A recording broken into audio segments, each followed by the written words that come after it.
Imagine two Americans living completely different financial lives, even though both believe they are doing well. The first person earns around $4,000 a month and drives a reliable, used car. His apartment is modest, but he feels comfortable because his financial life is under control. He has $15,000 saved for emergencies, and more importantly, he has no credit card debt.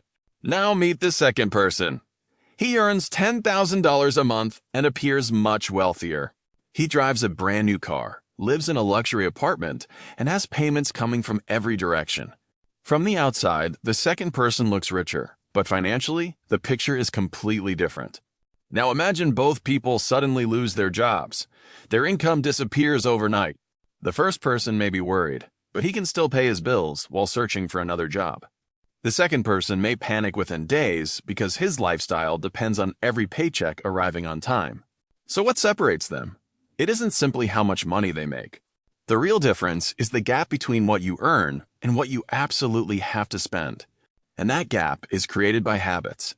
Here are 7 that can make your finances much harder to break. Most people receive a paycheck and immediately start spending it on bills, food, shopping, and entertainment. Only after everything else is paid do they ask themselves, how much money can I save? Instead, reverse the order. The moment your paycheck arrives, move part of it somewhere you won't casually spend. For example, if you bring home $5,000, automatically move $750 or even $1,000 into savings. Why does this work? Because seeing extra money in your checking account creates an invitation to spend it. But when your savings disappear from the spending account immediately, your brain starts working with what remains. If only $4,000 is available for everyday life, you'll naturally begin adjusting your lifestyle around $4,000. You might cook more meals at home, plan your shopping, and become more selective about unnecessary purchases.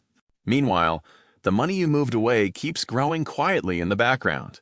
This is why automation can be more powerful than willpower. Your financial system works even when motivation disappears. You don't need to remember every month to save money. The system simply does it for you. Think of your paycheck like a machine that automatically sends money toward your future before today's spending begins. And there's one important rule. When your income increases, don't automatically increase your lifestyle with it. Imagine earning $4,500 a month and then receiving a $1,000 raise. At first, you might think, finally, I can afford a better apartment. Then you decide a newer car would be nice too, because now the monthly payment feels affordable. Soon you're eating at restaurants more often, buying more things, and adding subscriptions you barely notice. Your income has increased, but unfortunately, your expenses have followed it almost step for step.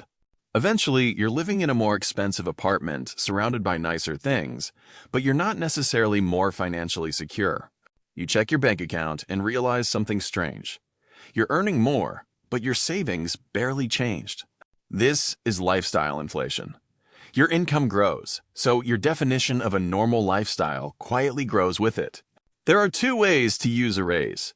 You can let almost all of it become higher spending. Or you can allow your lifestyle to improve slightly while sending most of the increase toward building wealth. For example, from a $1,000 raise, perhaps $700 goes toward your financial future and $300 improves your lifestyle. You still enjoy earning more money, but your financial foundation becomes stronger at the same time. Over time, your income can rise faster than your fixed expenses, creating a wider financial safety margin. And that growing gap is far more valuable than simply looking richer from the outside. Now let's change the way you think about every expensive purchase. Suppose you see a $2,400 laptop that you really want. Instead of asking whether $2,400 sounds expensive, ask how many hours you need to work for it. If you effectively earn $30 per hour, that laptop represents 80 hours of work.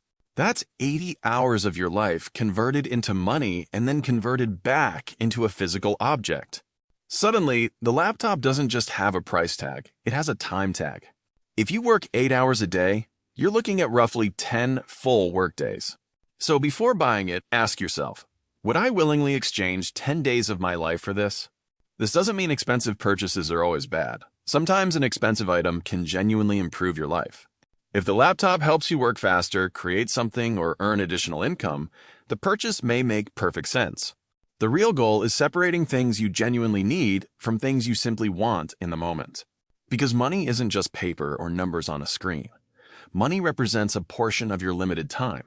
Every dollar you earn represents something you gave in exchange: your skills, your effort, and your time. Once you understand that, spending becomes less about price and more about whether something is worth your life energy. We've all experienced that moment when we see something and immediately think, "I need this right now."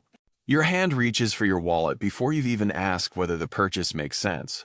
Instead of buying immediately, create a waiting period between the desire and the purchase.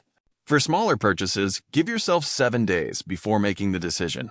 For expensive technology or major purchases, step away and give yourself much more time. During that waiting period, something interesting happens. The emotional excitement often starts disappearing. A few days later, you may look at the exact same product and wonder why it seems so important. Sometimes you'll even forget about the purchase completely because the desire was never really about the product.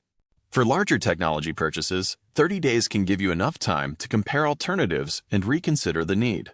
For major financial decisions, such as a car, waiting 90 days can prevent an emotional mistake. Think of this as a financial emergency brake. You're not saying no forever. You're simply refusing to let a temporary emotion make a permanent decision with your money. And when you successfully avoid an unnecessary purchase, you gain something more valuable than the item itself. You keep the money, strengthen your savings, and prove that you, not your impulses, are in control. Most people don't lose thousands of dollars through one enormous mistake. They lose it through tiny expenses repeated over and over. A $6 coffee seems harmless. $20 for food delivery doesn't seem life-changing either. Then there are subscriptions, shopping apps, entertainment services, and small impulse purchases. The problem becomes obvious when you discover you're still paying for services you barely remember signing up for. Think of your finances like a container. Small leaks can slowly drain it even when your income looks healthy. That's why you should regularly open your bank and credit card statements and actually examine where the money went. If you find a subscription you never use, cancel it. That money doesn't need to disappear every month. Then categorize your spending: food, transportation, entertainment, subscriptions, shopping, and everything else.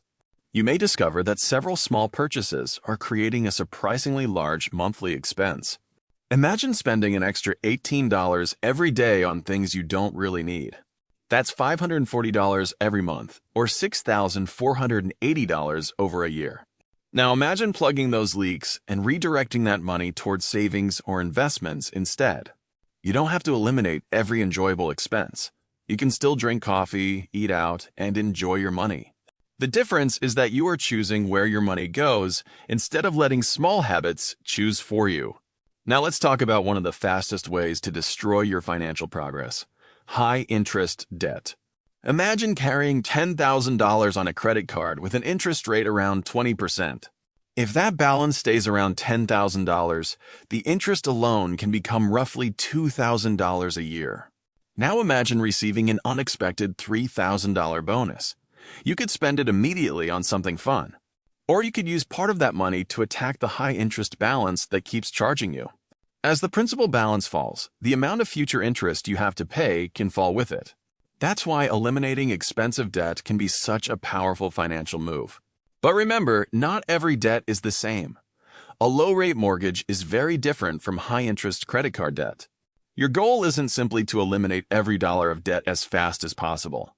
It's to balance emergency savings, debt repayment, and investing intelligently. The final habit may be the most important. Build enough emergency savings to survive an unexpected financial shock. Start by calculating your essential monthly expenses, not your luxury spending. Imagine your essential costs total roughly $3,600 every month. Now imagine losing your job while having only $1,000 in your bank account. You wouldn't have much time to think. You would immediately need another source of income. But imagine having $15,000 saved specifically for emergencies. A broken car, an unexpected medical bill, a home repair, or even losing your job can still hurt. But with an emergency fund, none of these events has to destroy your financial life. $15,000 in savings could give you several months to breathe, adjust, and make the right decision instead of the desperate one. And that's what financial freedom is really about.